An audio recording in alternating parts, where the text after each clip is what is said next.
ANOVA stands for Analysis of Variance, and it's a vaguer term than many people think. Depending on the context, it can refer to a few different types of linear regression models. Here's one attempt at a definition.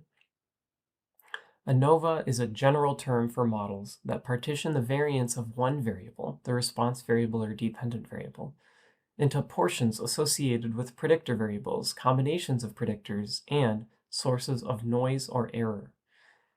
In this video series, I'm going to focus on the most common, most basic kind of ANOVA, between subjects fixed effects models, involving categorical predictors and their interactions. This is a sensible place to start because in mainstream psychology, the term ANOVA on its own, without further clarifying phrases like repeated measures, almost always refers to linear regression with categorical variables, where all the interactions among all the predictors are included. That might make it sound like the same topic we covered last week, and that's because it is the same topic we covered last week.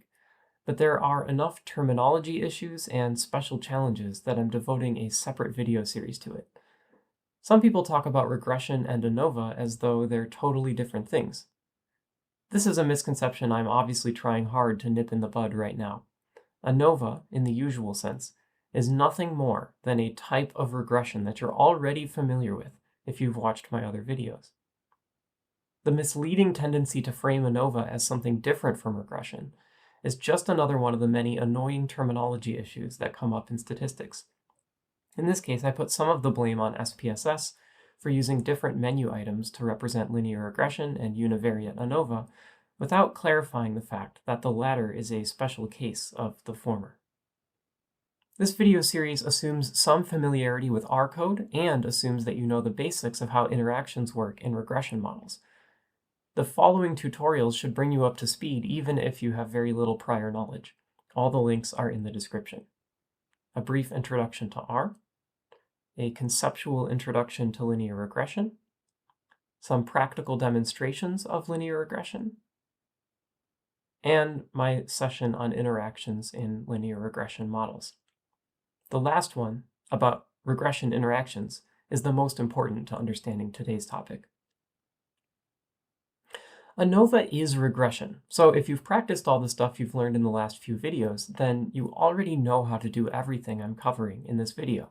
And you also already know how to explain it in terms that are more specific than ANOVA. If I sound like a broken record on this point, it is because I want to be very clear about this. Conventional between subjects ANOVA is just another vaguer word for the same linear regression models that you've already been doing. So here's some code you should recognize. The conventional kind of between subjects ANOVA is just the LM of the response variable, tilde, first predictor x1, asterisk, second predictor x2, for as many predictors as you want. So you should see the video series about interactions in linear regression models for details about this kind of statistical model.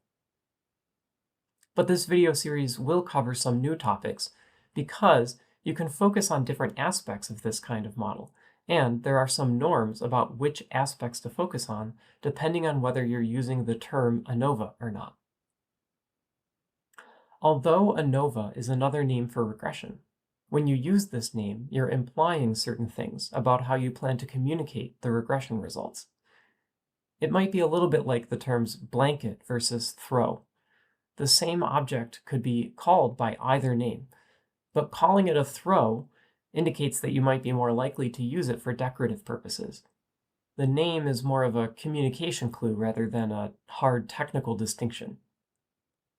Maybe another example is something like tennis shoes versus sneakers.